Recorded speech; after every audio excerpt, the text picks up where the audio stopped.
They brought a coffin into the service.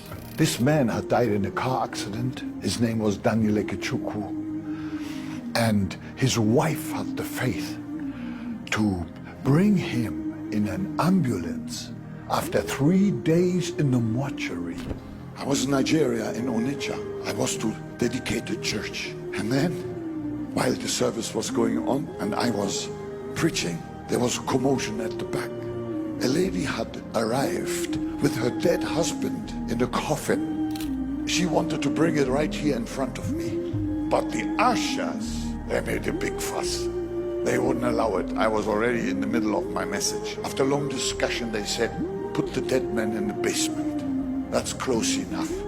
If God wants to raise him, he will raise him.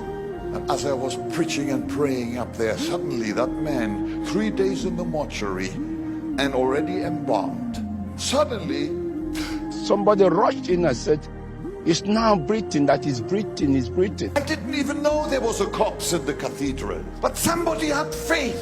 That wife had faith. Hebrew 11:35, women receive their dead bodies to life. So the moment I read this place, that night, when I remembered all these things, I said, no, it cannot happen.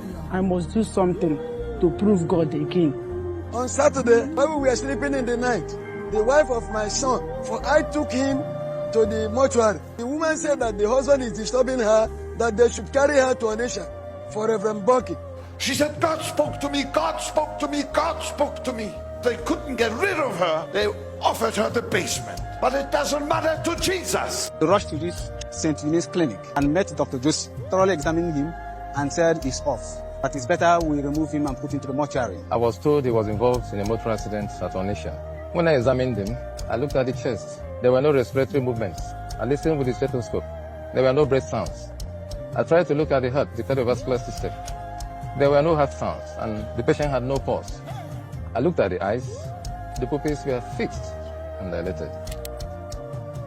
Next day, almost all newspapers across Nigeria, Bonnke raises man from the dead. Wow. I like good rumors, you know. But Bonnke had done nothing. It was the handiwork of Jesus, who is the resurrection and the life. Brake of my car failed.